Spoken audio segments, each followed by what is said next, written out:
సంగారెడ్డి జిల్లా పటాన్చెరు నియోజకవర్గంలోని అమీన్పూర్ మున్సిపాలిటీలోని బొమ్మనకుంట వడకపల్లిలోని పలు అభివృద్ధి కార్యక్రమాలకు శంకుస్థాపన చేశారు ఎమ్మెల్యే మహిపాల్ రెడ్డి. ఈ సందర్భంగా ఆయన మాట్లాడుతూ వడకపల్లి బొమ్మనకుంటలలో 2.70 లక్షల రూపాయలతో హై లెవెల్ బ్రిడ్జ్, 10 లక్షలతో సీసీ రోడ్లు ప్రారంభించామన్నారు.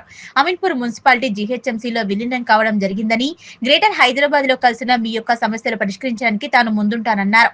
ప్రజాప్రతినిధులందరికీ ఈ సందర్భంగా ధన్యవాదాలు తెలుపుతున్నానన్నారు. రాబోయే రోజుల్లో ఇంకా నియోజకవర్గాన్ని అభివృద్ధి చేయడానికి జీహెచ్ఎంసీ తరఫున అలాగే ప్రభుత్వం నుంచి ఫండ్స్ రాబట్టి అభివృద్ధి పథంలో నియోజకవర్గాన్ని ముందుంచుతానని మీకు హామీ ఇస్తున్నానన్నారు. ఈ కార్యక్రమంలో మాజీ జెడ్పీటీసీ సుధాకర్ రెడ్డి, మాజీ ఎంపీపీ సదానంద ముద్రాజ్, రామేశ్వరం బండ మాజీ ఎంపీటీసీ అంతిరెడ్డి, ఇంద్రేశం మాజీ సర్పంచ్ బండి హరిశంకర్ తదితరులు పాల్గొన్నారు. నమస్కారం. ఈరోజు అమీన్పూర్ మున్సిపల్ పరిధిలో భాగంగా బొమ్మన్కుంట వడకపల్లి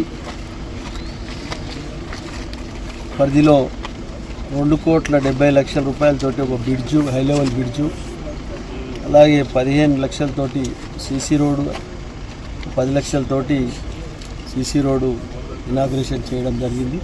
బ్రిడ్జి కంప్లీట్ చేసుకోవడం జరిగింది. ఈ కార్యక్రమంలో స్థానిక నాయకులందరూ పాల్గొనడం జరిగింది. వారందరికీ ప్రత్యేకంగా ధన్యవాదాలు తెలియజేస్తూ ఉన్నాం. గ్రేటర్లో మున్సిపల్లో కలిసింది. మున్సిపల్ తర్వాత నిన్ననే జీవోలు రావడం జరిగింది. హైదరాబాద్లో గ్రేటర్ బల్దియాలో కలవడం జరిగిందని తెలిసింది. క్యాబినెట్ ఆమోదం తెలిపినని తెలుస్తూ ఉన్నది. ఎక్కడ కలిసినా ఏం కలిసినా మీ అందరికీ మేము జవాబుదారీగా పనిచేయడానికి సిద్ధంగా ఉన్నాం. ఎటువంటి సమస్యలున్నా, ఒక నల్ల కానీ, ఒక రోడ్డు కానీ, ఒక కరెంటు కానీ, ఎటువంటి సమస్య ఉన్నా ఈ మాజీ ప్రజాప్రతినిధులు ప్రజలు ఉన్నారు, అందరూ ఎప్పటికప్పుడు నోటీసులో తీసుకురండి. ఈ మౌలిక వసతులను సమకూర్చుకుంటూ మన ప్రాంతాన్ని అభివృద్ధిలో ముందు వరుసలో ఉంచడానికి అనేకమైనటువంటి అవకాశాలు ఉన్నాయి మనకు. ఎందుకంటే సిఎస్ఆర్లో ఇండస్ట్రీస్ ఉన్నాయి, రియల్ ఎస్టేట్ ఉన్నది. వాళ్ళతోటి అందరు సాయం తీసుకొని, ప్రభుత్వ సాయం తీసుకొని తప్పకుండా ఈ ప్రాంతాన్ని అన్ని రంగాలలో అభివృద్ధి చేయడంలో ముందు వరుసలో ఉంటామని తెలియజేస్తూ, ప్రజలకు ఎలాంటి ఇబ్బంది లేకుండా ఎప్పటికప్పుడు మాకు సమస్యలన్నీ మా నోటీసులో పెట్టండి.